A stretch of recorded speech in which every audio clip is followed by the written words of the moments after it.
Hello, furniture people. I'm Joe and I like refinishing old furniture. Somehow I decided it would be a good idea to film that and share it here. So here we are turning grit into gold. This video is a little bit of a departure for the channel. Obviously, this is not furniture. This is a samovar. And Eddie, looking very dignified there, he's kind of excited about this. He liked it when he saw it. Here I am, looks like I just won a trophy, but here's the samovar. I found this in a local antique store a couple of weeks ago, and samovars in the world are pretty common. They're not a particularly rare thing. They're just pretty rare inside my life, and I thought it was, really attractive. I could refinish it, and I'll go into the products that I used to do that. And hiding inside was this original important special instructions from the Sheridan Silver Company. And Sheridan Silver Company, you can find some history online. They produced sterling silver products like this in the 50s, 60s, and 70s. So this isn't technically an antique. While it certainly does look like one, it technically isn't. And touching on that too, there isn't really a commonly fully accepted definition of antique. For my purposes and one of the reference books that I use on furniture, generally anything prior to World War II, I'll call an antique. Something that is post-World War II, mid-century or modern, however you want to think about it. So this falls into that category. So there are three products that I used in polishing this samovar.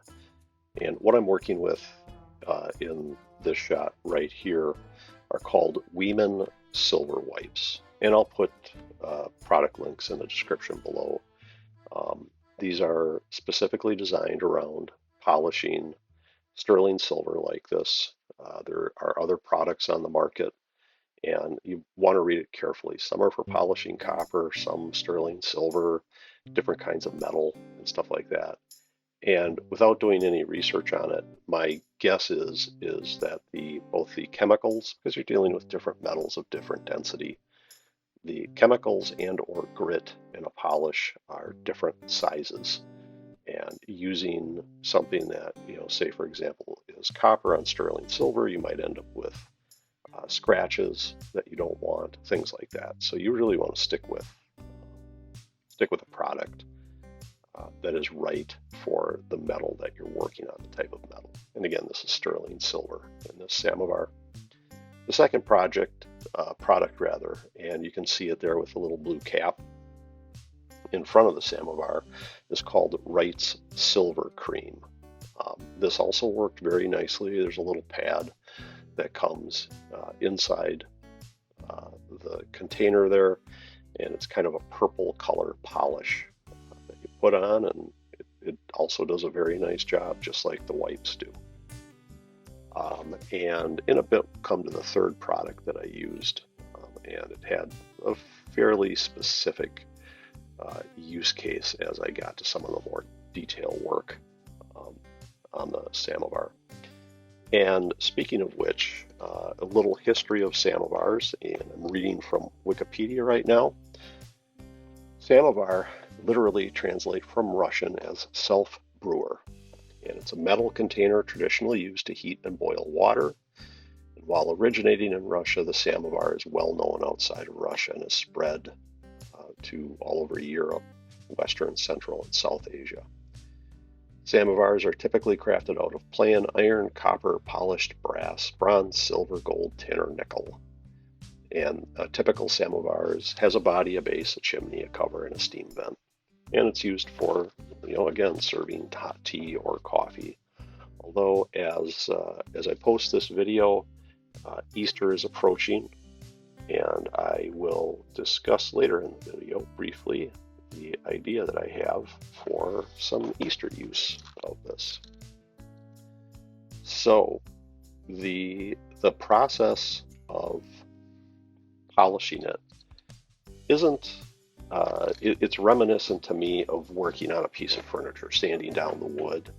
Although here I don't have to worry about creating, low points or sanding too deep in a veneer or anything like that. Um, and can really just focus on bringing out the beauty that is inside the piece, which I was able to do here quite successfully. And the whole process of the polishing probably took 2 hours to go over this piece, and it was again fairly enjoyable as I work on furniture. As I work on this, there's a little bit of a Zen contemplative aspect to it. I tend to find myself wondering, about who made it, what was their life like, who purchased it, what was the home like that this was in. Was this in the house of a bank president or some corporate titan or something in the 1950s? Who knows what it was. At this point, Eddie had pretty much tapped out. He's taken a nap, but he's a good boy.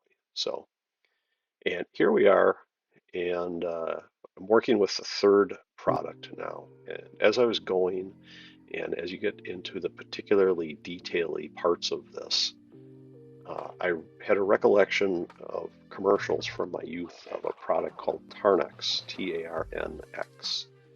And quick look on Google, turns out Tarnex still exists. And this sped up the process for getting into the detail parts here and removing the tarnish and converting it, taking it back to the beautiful silver as it should be. So like I said, the whole process only took a couple hours and was as enjoyable as ever. Maybe a few final shots here. The burner, which you use either a white gas or I'm using 91% isopropyl alcohol here because that's what I had in my closet. And the burner works perfectly fine.